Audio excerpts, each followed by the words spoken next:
ఆ నియోజకవర్గంలో అధికార కాంగ్రెస్ పార్టీలో విభేదాలు చాప కింద నీరులా మారాయట. అధికార పార్టీలో నేతల మధ్య సమన్వయ లోపం స్పష్టంగా కనిపిస్తోందట.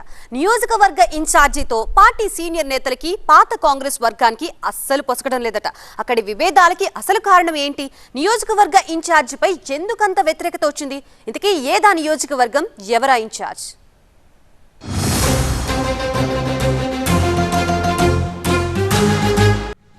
నిజామాబాద్ జిల్లా ఆర్మూర్ నియోజకవర్గ కాంగ్రెస్ పార్టీలో పాత కొత్త వర్గాల పంచాయతీ కొనసాగుతోందట.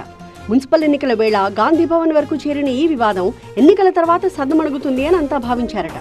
కానీ కథ మళ్లీ మొదటికొచ్చింది. ఆర్మూర్ నియోజకవర్గ కాంగ్రెస్ ఇన్ఛార్జ్ వినయ్ కుమార్ రెడ్డికి వ్యతిరేకంగా సొంత పార్టీ నేతలే అధిష్టానానికి ఫిర్యాదులు చేస్తున్నారట. ఆయన పనితీరుపై పాత కాంగ్రెస్ క్యాడర్ గుర్రుగా ఉందని ఆర్మూర్లో టాక్.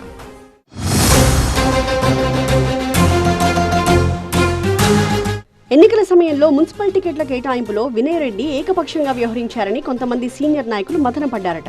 వినయ్కి వ్యతిరేకంగా జట్టు కట్టిన నేతలు రెబెల్స్ గా బరిలోకి దిగడానికి సిద్ధమవ్వడం అప్పట్లో హాట్ టాపిక్ గా మారింది. కానీ అధిష్టానం పెద్దలు, ముఖ్యంగా పీసీసీ చీఫ్ మహేష్ కుమార్ గౌడ్ కల్పించుకుని వివాదానికి తెరదించారని చెబుతారు.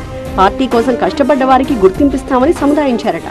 దీంతో అక్కడి కాంగ్రెస్ నేతలు తాత్కాలికంగా శాంతించారని చెబుతున్నారు.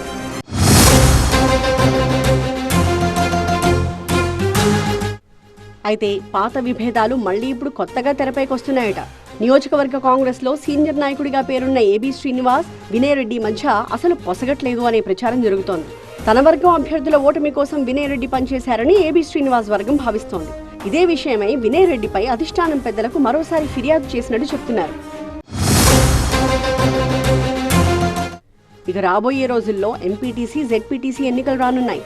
పార్టీ ద్వితీయ శ్రేణి నాయకులు వీటిని కీలకంగా భావిస్తారు. ఆ ఎన్నికల్లో క్యాడర్కు, లీడర్లకు భరోసా కల్పించేలా నియోజకవర్గ ఇన్ఛార్జ్ ఉండాలి. కానీ తమకే వ్యతిరేకంగా పనిచేస్తే పార్టీకే నష్టమని వినయ్ రెడ్డి వ్యతిరేక వర్గం అంటోంది. వినయ్ రెడ్డిపై వాళ్ళు ఇప్పటి నుంచే మండిపడుతున్నారట. ఈ విభేదాలకు కాంగ్రెస్ అధిష్టానం ఇప్పటికైనా ఫుల్ స్టాప్ పెడుతుందో లేదో చూడాలి.